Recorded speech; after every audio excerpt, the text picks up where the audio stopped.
Salve a tutti, in questa lezione impareremo a dipingere le magnolie con le gouache, con la tecnica appunto delle gouache. Ho preso un cartoncino grigio, su di esso ho tracciato un disegno e poi su una tavolozza metterò dei colori base che sono il bianco, il nero e poi metterò anche un terra d'ombra bruciata, un marrone praticamente, e con questi colori andrò poi a fare tutto il disegno. Metterò anche un'ocra proprio per schiarire in alcuni punti il mio colore. Logicamente dipende da quanto avete scura la carta, il supporto sotto, perché cambieranno colori che userete per far risaltare più o meno. Sul disegno che ho preparato con HB vado innanzitutto a tracciare quello che è il ramo delle magnolie e io metterò un pochino di marrone con qualche punto più chiaro di giallo oppure più scuro, scegliendo il lato dove voglio che ci sia il gioco di luce e ombra, a seconda se la luce logicamente viene da destra o da sinistra. Poi, dopo che avevo fatto il disegno e tracciato inizialmente i rami, grosso modo capire dove andrò poi a posizionare i fiori, posso procedere anche con il disegno appunto dei fiori veri e propri, con i loro petali.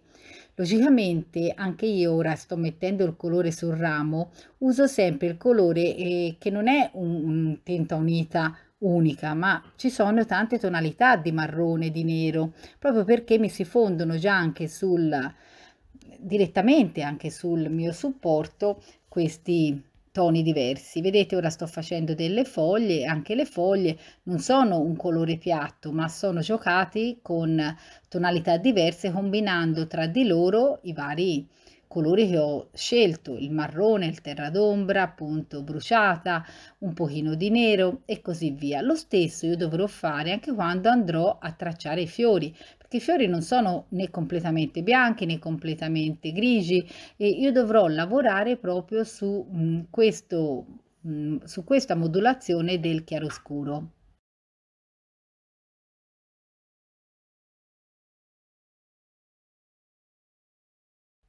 Quindi a questo punto io lavoro con il bianco, posso decidere di cambiare pennello, più grande, più piccolo, a seconda del lavoro che devo fare. Prendo, vedete, il bianco, lo combino con una puntina di marrone, una puntina di nero e avrò un grigio. A seconda del grigio che volete ottenere, è logico dovete mettere più o nero, blu, quello che desiderate, insomma. Vireranno, diciamo, sono tutti colori grigi, ci sono di varie tonalità e poi dovete lavorare a fresco i colori perché le gouache consentono un lavoro a fresco perché poi una volta asciugate sono sempre ribagnabili e rimovibili il colore diciamo delle gouache, però non si lavora bene come si lavora a fresco, quindi presuppone una tecnica più veloce dell'olio.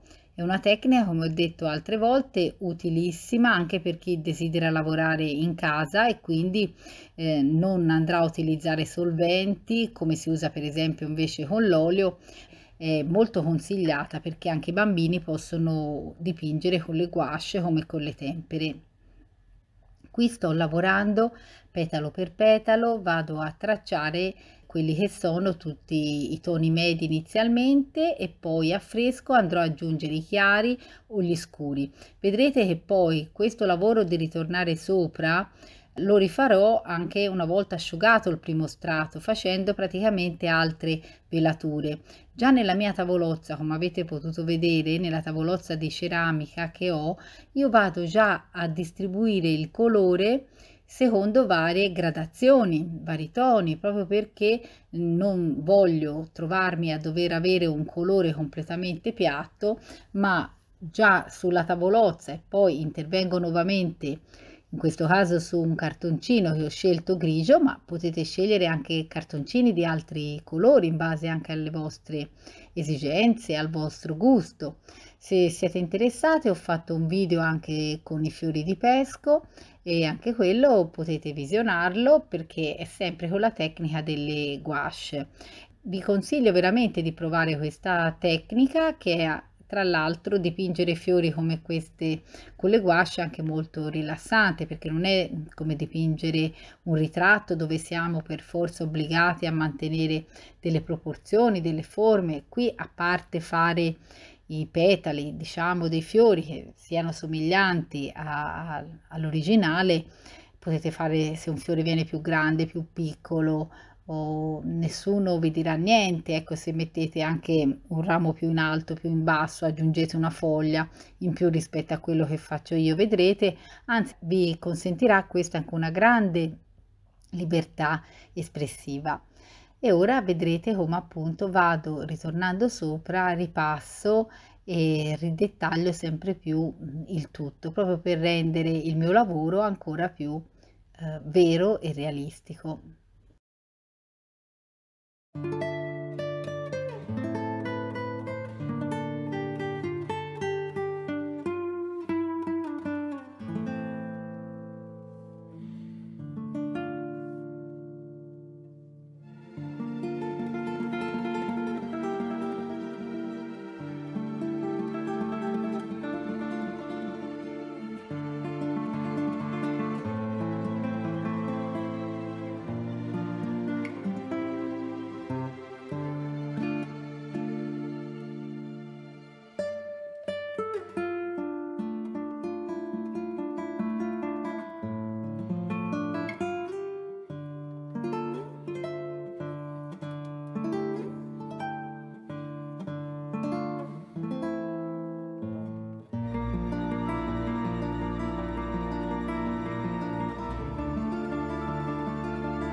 Spero il video vi sia interessato, vi abbia aiutato in qualche modo a sviluppare la vostra creatività, a elaborare anche tecniche diverse. E ricordatevi, si può lavorare sempre anche con tecnica mista, quindi non escludo che qui possiate anche poi aggiungerci delle matite oppure gessetti. È bello sperimentare, vi invito a continuare a seguirmi. E se non siete ancora iscritti, vi invito a iscrivervi al mio canale e potete anche attivare la campanella per non perdere tutti i video che pubblicherò. Vi ricordo che tutti i giorni io pubblico un video o uno short, anche breve, sia di storia dell'arte o di tecniche artistiche, e quindi sicuramente spero possiate essere tra coloro che continuerete a seguirmi, e magari, se vi va, lasciatemi pure un commento. Grazie.